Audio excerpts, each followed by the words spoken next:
kondisi kebutuhan pokok yang mendasar, ya, seperti beras saja, sekacau ini. Ya, kita bayangkan aspek-aspek kebutuhan masyarakat yang lainnya.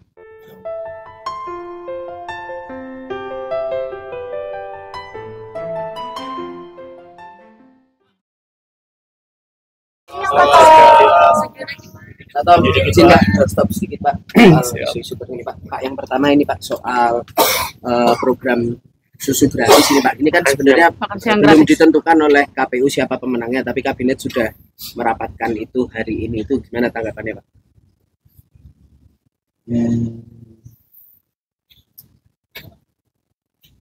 Ya, kebijakan seperti nutrisi itu kan sebaiknya proses melalui sebuah diskusi yang teknokratis, yang berbataskan hitungannya transparan dan data, fakta, realita. Dan semakin teknokratis, semakin profesional, semakin transparan, semakin baik. Saya kira kami juga berbagai gagasan terkait nutrisi publik, terkait pencegahan stunting, dan teman saya debat publik ini akan bergulir terus ya, antara misalnya gagasan yang usulkan peningkatan konsumsi susu besar-besaran, dibandingkan misalnya gagasan Anies Mohaimin untuk memanfaatkan sumber daya perikanan kita ya, yang berlimpah-limpah itu diolah menjadi sumber protein ya, yang lebih cocok buat masyarakat kita. Mengingat kita tidak ada kepulauan, tidak ada kelautan. Saya pernah menyampaikan estimasi saya pribadi, yaitu 60% sampai 80% daripada tangkap ikan kita itu dibuang. Ya, karena berbagai faktor lah. Tapi andai kata tangkap ikan yang dibuang itu aja bisa kita olah protein, saus protein, cairan protein, itu sudah menggunakan menambah sumber penghasilan kita tanpa harus memaksakan konsumsi pangan yang mungkin lebih barat daripada Asia gitu. Susu. Dari timnas sendiri apakah sebenarnya Pak, karena kan ini program ini kan program dari Capres Cawapres 02 yang bahkan belum ditentukan oleh KPU penghitungan suara akhirnya pemenangannya. Itu tapi sudah dibahas di kabinet gitu. Mungkin tolong tanyakan ke co-captain bidang politik. Saya co-captain yang membidangi substansi materi kebijakan. Saya hanya mau mengomentari dari segi substansi dan kebijakan. Tapi Bapak sebagai mantan pada waktu itu memang bisa Pak gagasan seorang capres yang belum terpilih gitu Pak bisa dibahas dalam pembahasan APBN. Wah, kalau itu sebaiknya tanya kepada Ibu Menteri Keuangan. Ya. Mungkin yang lain. Mungkin yang lebih menarik itu kalau kita mau ngomong nutrisi dan pangan, ya kan jelas bahwa kondisi pasar beras di se-Indonesia itu lagi kacau balau. Dan itu kalau saya menanggapi secara teknokratis ya, secara profesional, itu hampir pasti ada kaitannya dengan kebijakan yang diambil di saat di bulan-bulan pemilu ya, terkait bansos. Ya. Ada indikasi bahwa kebijakan bansos yang ditempuh itu menguras stok bulog sampai 1,3 juta ton. Itu angka yang sangat signifikan. Kami lagi pelajari lebih dalam. Tapi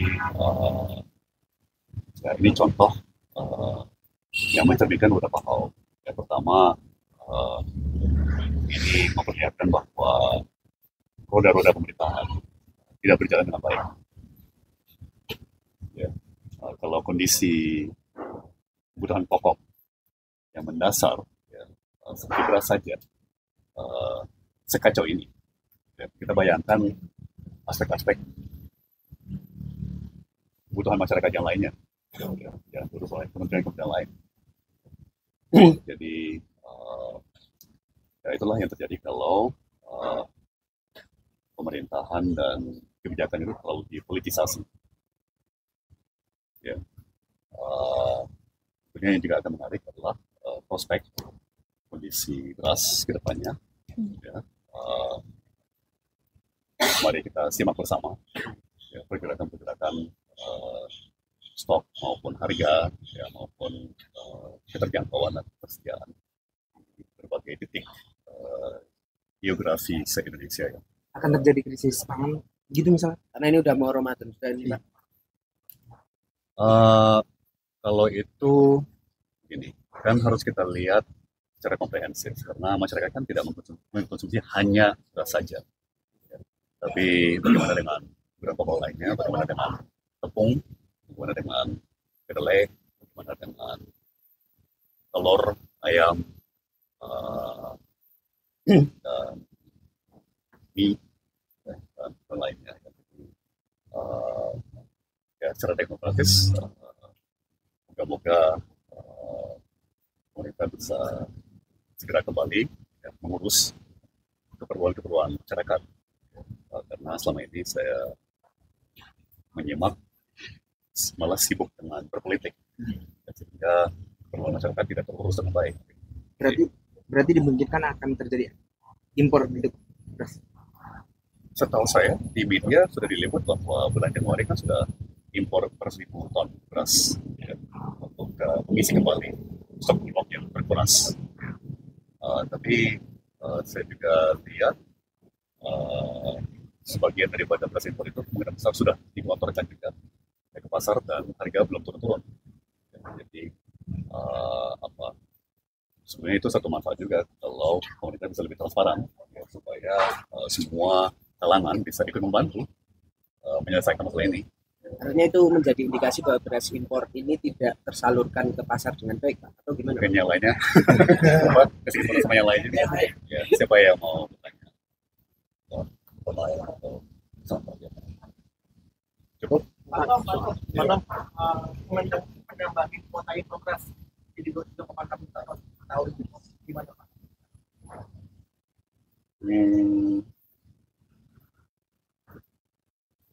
Saya tidak mau mengomentari terlalu dini ya, karena ini perkembangan yang masih sangat baru. Mari kita lihat data-data mengenai misalnya proyeksi panen domestik, ya, mengenai pola konsumsi di masyarakat. Ya. Kemudian data-data apalagi yang menjadi relevan menilai kebijakan seperti itu. Bagaimana perbandingan harga lokal dibandingkan dengan harga beras di negara-negara tetangga, dan bagaimana harga beras lokal di Indonesia berbanding dengan harga standar internasional. Kedua juga bagaimana kualitas beras di semua titik. Jadi ini bukan hanya masalah stok, ya, kuantitas, dan bukan hanya masalah harga, tapi juga kualitas. Ya kan? Misalnya kalau harga turun, ya, ketersediaan membaik, tapi kualitasnya sangat jelek, ya kan sama aja bohong. Jadi sekali lagi nanti harus kita lihat secara komprehensif ya, berbagai data-data ya, yang harus dipertimbangkan atau ikut dihitung ya dalam menilai kebijakan dan penambahan kuota impor beras. Dan sekali lagi, apalagi menjelang Ramadan kan, kita sebaiknya melihat secara komprehensif telur, ayam, ikan, cabai dan lain-lain. Saya sih khawatir bahwa sibuknya petinggi-petinggi dan pejabat-pejabat dengan politik itu menghambat upaya-upaya yang lazim diambil secara preventif menjelang bulan Ramadan. Dan saya berasumsi bahwa pejabat sekarang lagi sibuk jadi pemadam kebakaran soal beras. Ya. Jadi berapa kapasitas pemerintah yang masih tersisa untuk persiapan jelang Ramadan misalnya, ya kan? Jadi makanya sebetulnya paling ideal tuh politik diserahkan kepada politisi, birokrasi diserahkan kepada birokrasi. Jangan campur adukan gitu ya. Jadi kalau orang yang sama disuruh ngurus politik dan juga ngurus keperluan masyarakat, dua-duanya bakal nggak beres. Kita ada fokus ya, kita bisa fokus terbaik masing-masing politik maupun keperluan masyarakat. Cukup ya, terima kasih.